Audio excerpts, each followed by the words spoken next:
everyone, welcome to Arc Talkies, the Anjana Kumar show, and I'm your host Anjana.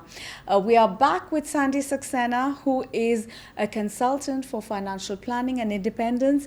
And today, in this episode, we are talking about why women should plan their finances.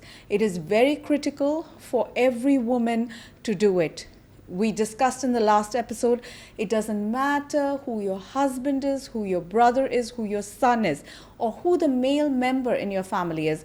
But every woman should be aware of the money matters in the house, the finances, where are the savings placed, and if there is a will made out. And Sandi is just going to tell us here on that critical aspect that women should be involved in.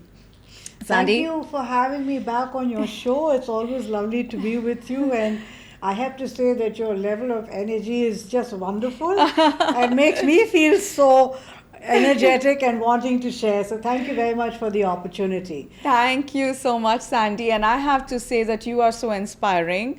I do hope to be as vibrant and gorgeous like you when I reach your age. So, yeah. Again, I'm not revealing Sandi's age. Oh, we leave it for them to guess, right? Yes. Anyway,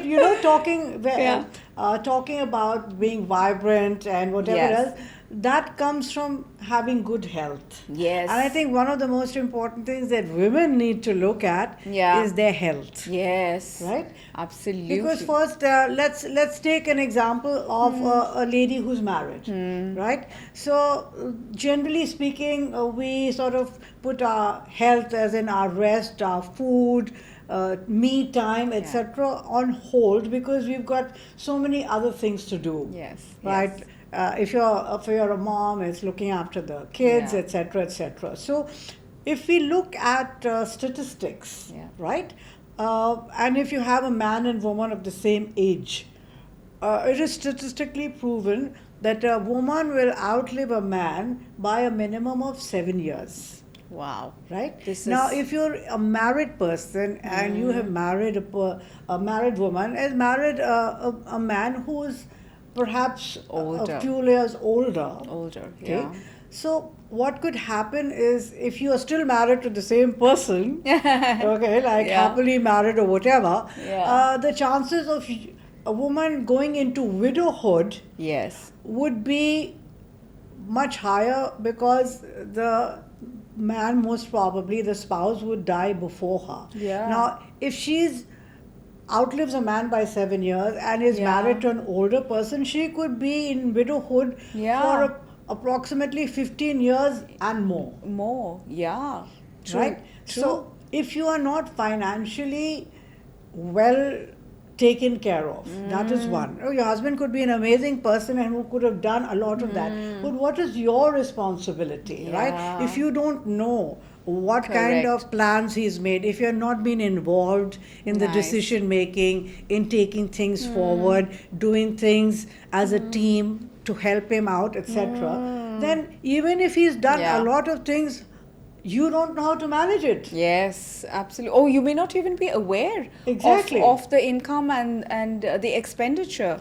Most important, you may not be aware of the loans. Yes. Because you may think there's a lot of money, but then when the person passes away, all those loans have to be paid. Yes. The bank loan, the credit card loan, the property loan, don't know how many, right? Absolutely. So it's very essential for a non-working woman who is married to be aware. Then comes the other part is when she becomes a mom.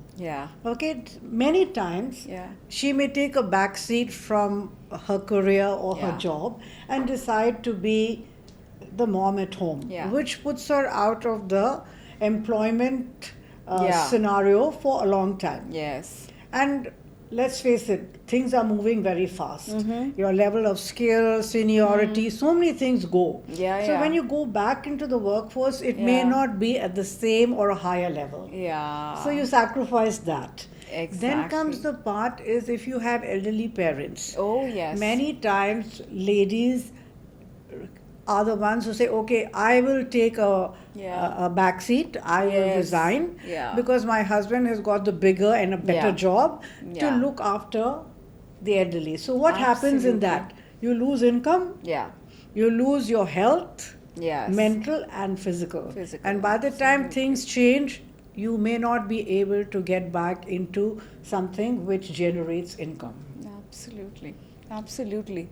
That's right. So, and that is why it's very critical for women right from the time they get married to be involved in the finances of the family. Yes. And that open communication, and also a lot has to be, a lot of responsibility is with the man as well to be, responsible enough to communicate his financial situation or the financial situation of the household with the woman, because a lot of times men, being men, sometimes they think it's their forte, and they can take the decision solely, and that they don't have to involve the woman of the house. But I think it's important for the woman to ask to be involved, and it is important for the man as well to involve the woman in this.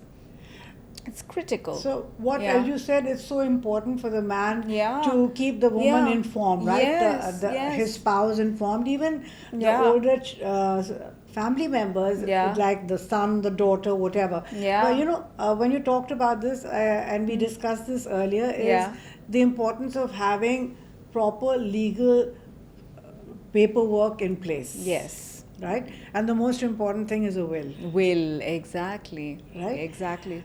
That is very important. Yes. Also, the wife, if she is not in the know, she needs to find out, is there a will? Yes, absolutely. Has it been registered?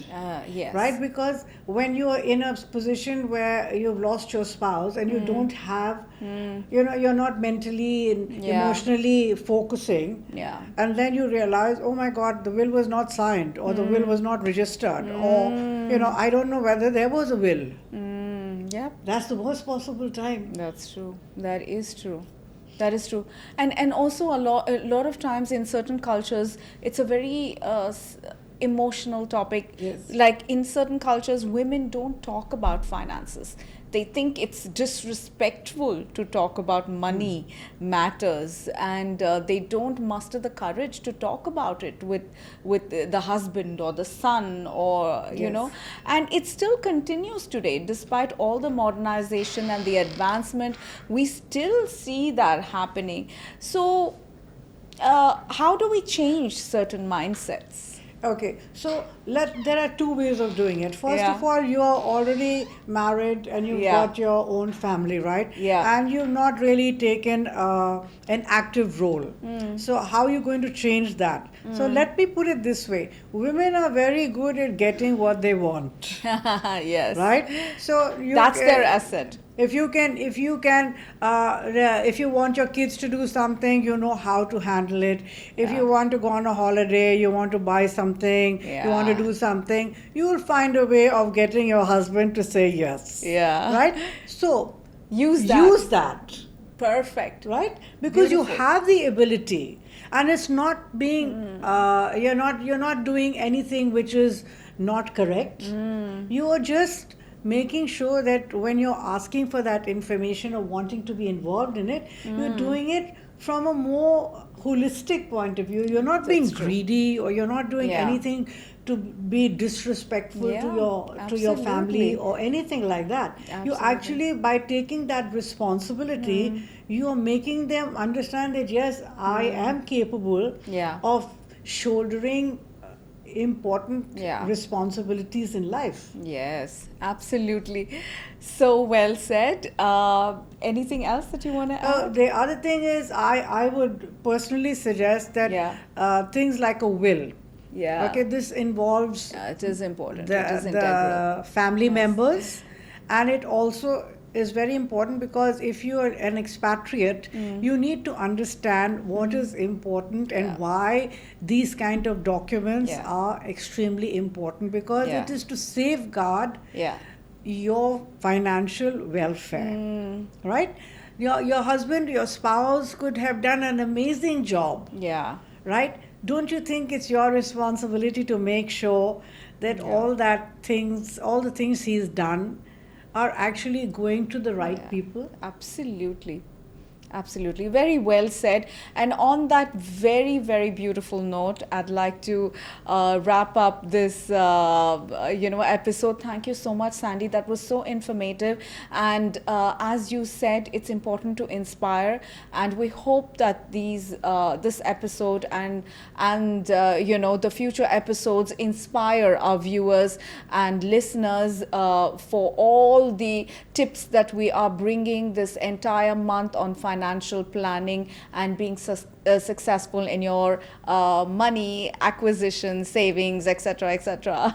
So thank you, Sandy, once again, and hope to see you again soon. Absolutely. Thank you for having me. It's been an absolute pleasure to be able to share, and thank you so much for asking such relevant questions. Oh, thank you. I'm so grateful for that. All right, guys, it's a wrap from us. Do keep watching Talkies, the Anjana Kumar show. For now, it's a sign off from me. Thank you.